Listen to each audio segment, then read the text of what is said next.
What an amazing mindset conversation with Michelle Waterson. I'm going to go ahead and start the conversation off this morning with Tay. Tay, what did you get written down? I mean, I know it's almost like I've got thoughts everywhere. So hopefully yours are kind of like in some sort of order because I'm just going to go all spaghetti on everybody.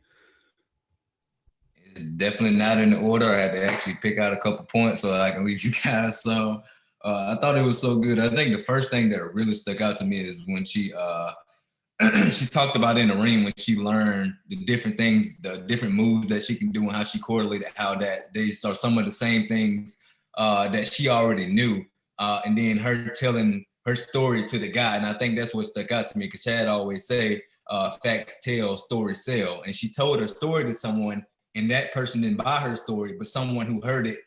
Cowboy Cerrone heard her story and he didn't just buy it, he invested in it. He took time out of his way to go out of his way to give her opportunity that catapulted her into her career. So what I had to ask myself is like, are you telling your story?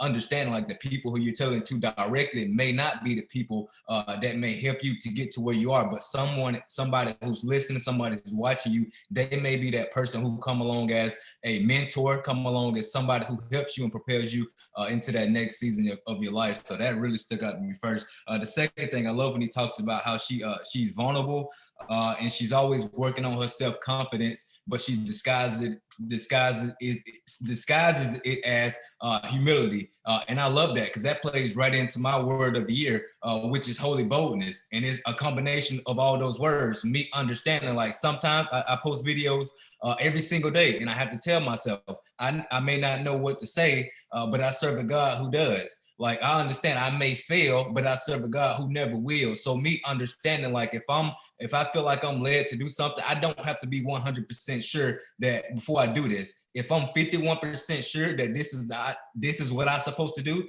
then I take the attitude and the mindset that if I'm 51%, then I'm gonna do it like I'm 100%. And I think we've learned this through watching our videos before, is having your firm yeses and your firm no's. When you say no to something, then you stick to your no. But when you say yes to something, then you sell out to that yes. And that's just something that I've had to take the mindset of coming into this year, because I think many times I've wanted to do things and I kind of go in with the, like she said, like I go in and I leave the ring door open. Like I give myself a way out. And I think I've been trying to do this year more so like close that door. Like once I decide to do something, stick with it and play it out and see how far it goes. So that really hit home for me. The third thing that she said, I love this because I think we can see personally, probably just within our own circles, we can just see people just kind of stuck in this cycle. And he said, don't get stuck in something that's not working.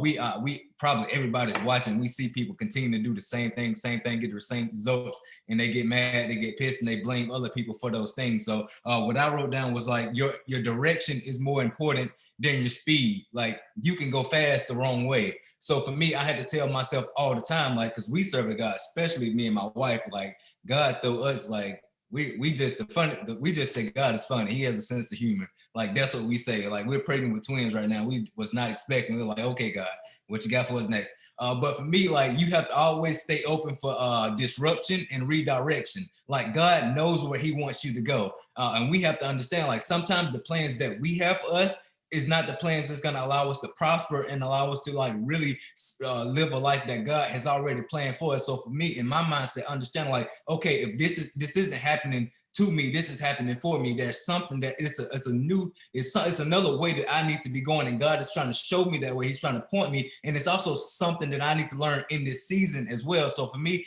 always stay open for disruption and redirection, knowing that God is not like He's not trying to punish you for something. He's trying to let you know like you have a strength within you that you're gonna have to pull out within this season, that you can go forge your way into that next season, and also be able to empower other people who I'm going to allow to go on the same route as well. So that was one that stuck out to me. And just the last thing I love that she said, because I mean she's an athlete, so it's easy to kind of say like, you know, they have to put in the hard work, they have to show up, they have to do these things because they're competing at such a level that if you don't show up, then it's going to show like in front of everybody on national television. You're going to be embarrassed. But it's the same thing with life. She said like success doesn't happen overnight, it happens over time. I think we hear these stories all the time where people just pop out of nowhere and we think like, oh, they're just what do they call them?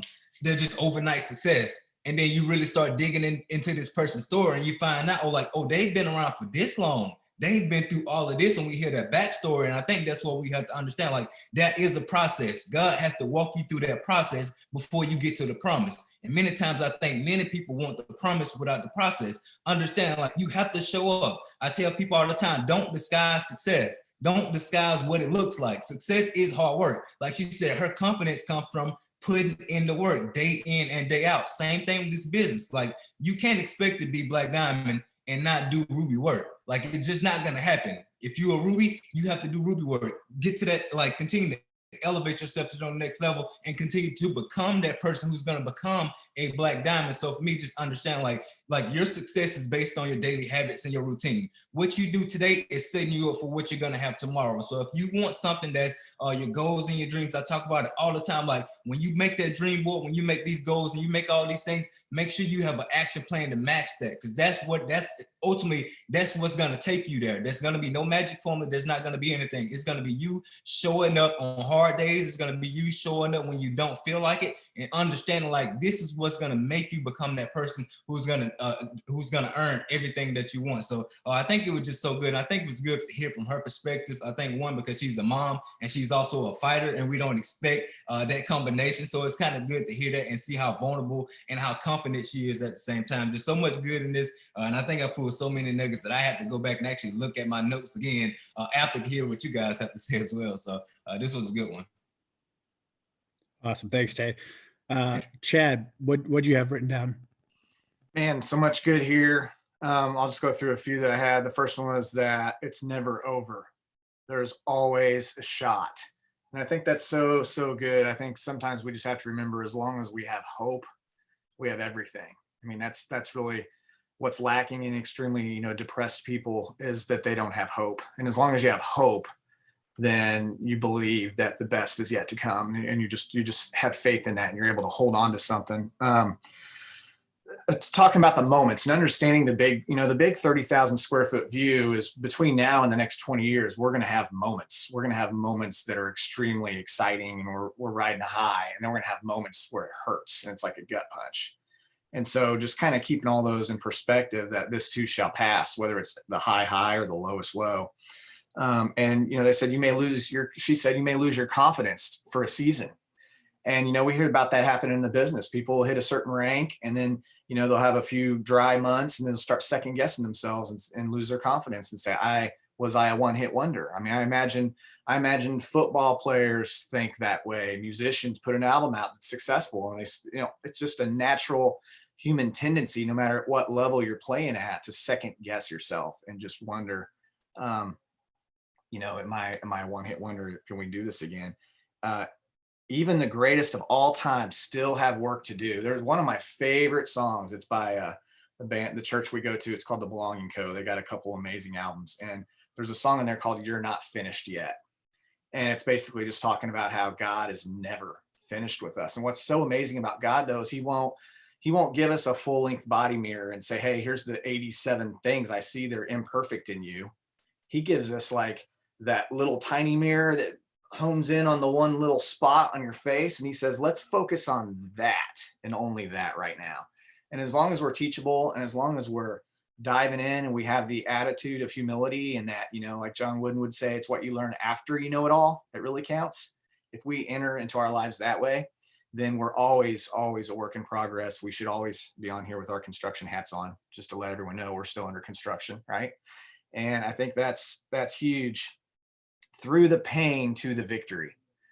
I mean, that's what she said. And I think that's really the only pathway. I think we all would like to say there's a way to victory without the pain. But if you figure out a way that you can have the 8-pack abs, it's not painful, let me know, because I'll eat the magic pill, right? You just got to put in the work, man. And losing, when we start losing, she said, tries to drag you down and pull you under. And it's why people quit. And so we have to get good at putting a string of wins together, and wins in this business, it can be something as simple as, hey, I put in an effort, an honest effort that I feel good about myself for. I did that today. That's a win. Even if nobody signed up, it's still a win. Talk is cheap. Actions speak louder than words. lay down at night and be honest with yourself. Did you put in the work? Did you put in the action? Did you put in the mental work? Power words. She mentioned confidence, flow, or maybe he did, confidence, flow. And I was just getting into that state, having that word. I wrote in a few words like faith, like for a whole year, our word was faith, having faith with finances, and faith that God was his promises that he has given to us are yes and amen. And they're always, they're never changing. They're the same yesterday, today, and tomorrow. That word alignment.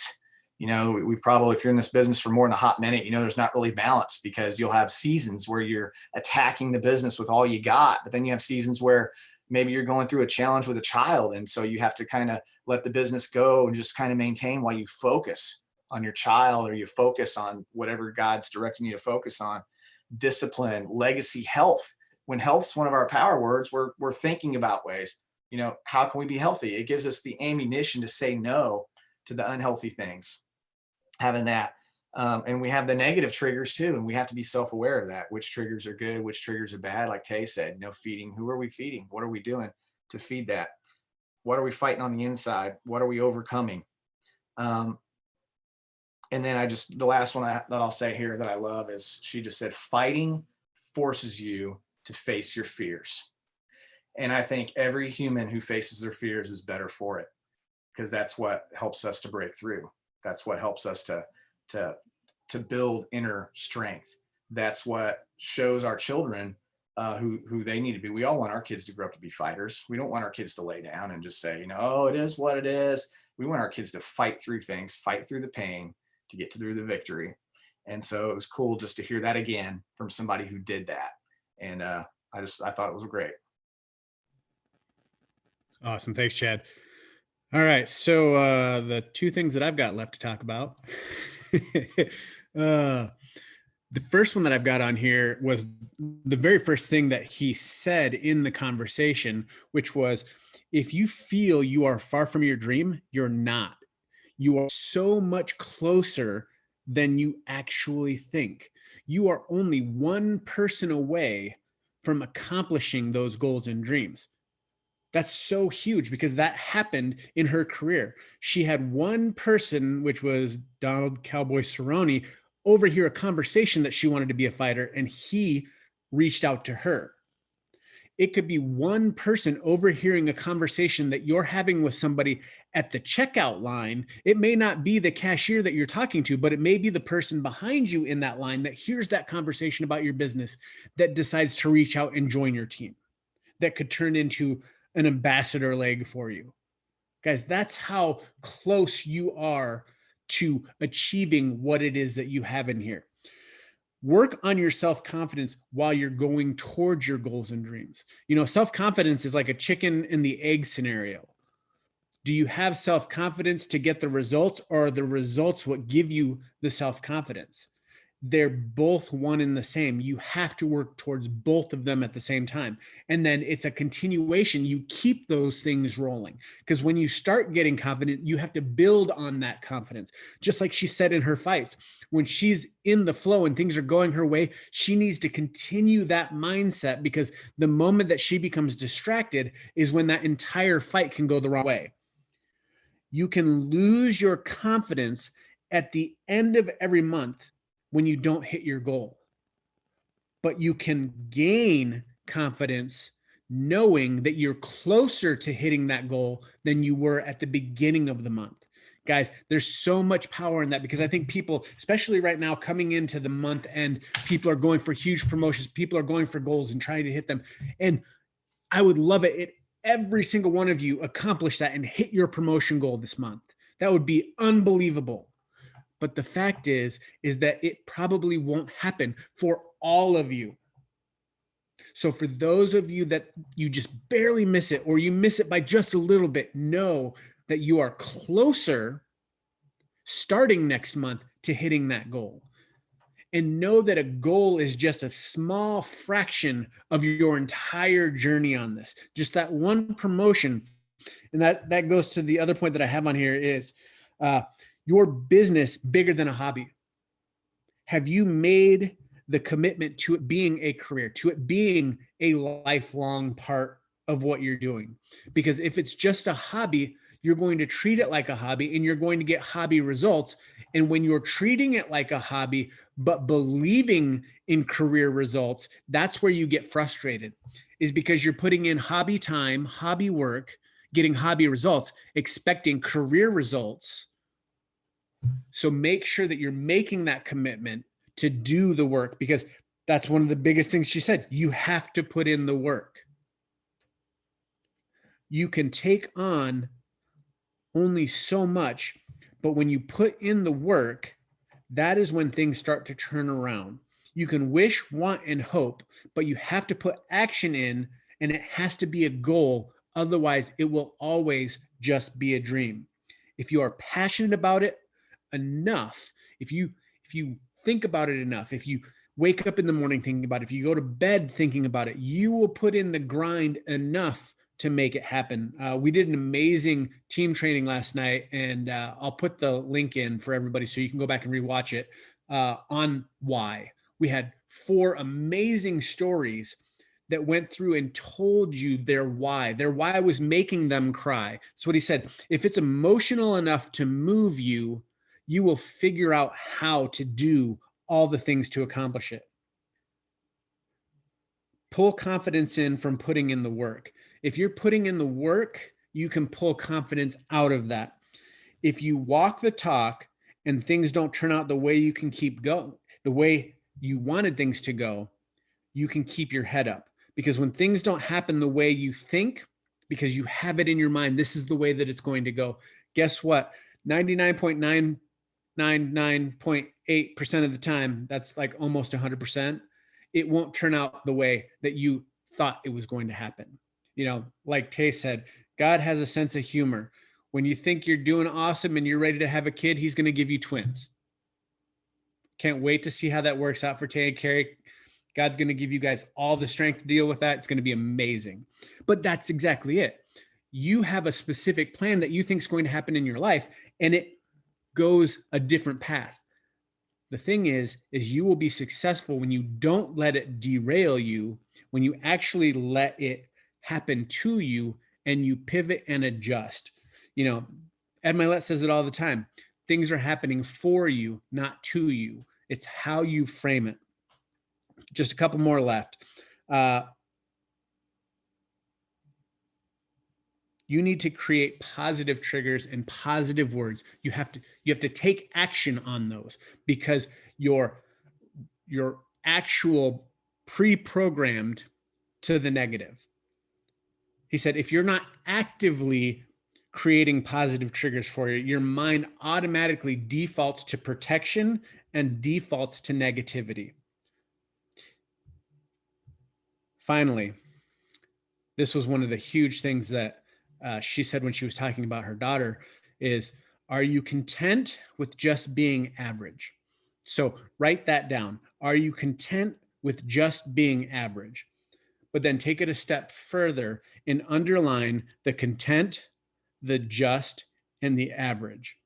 And when you read it out, accentuate those words a little bit differently. Are you content with just being average? Are you content with just being average? Are you content with just being average? When you say those things to yourself over and over again, just like the triggers, all of a sudden you kind of sit up a little bit, like you're no, I don't want to be content with just being average. Nobody wants to just be average. So the easiest way to become above average, said the simplest tasks are the ones that you have to continue to work on even after you're good at them. Guys, what are you doing right now that you've stopped doing because you got good at them and you're like, oh, I need to go do something else? Go back to those things that you were doing consistently and persistently that were giving you results and do them more. That's kind of what she was saying. If you're going to do something and it's working, don't look for something else to add to it. First, do more of it and see if it compounds. Don't avoid it and go do something else, because you may have missed out on the compounding effect of your work. Guys, thanks for tuning in today. This was an awesome, awesome lesson on mindset. Go back through, listen to it again, take notes, put notes in the comments, share this with people.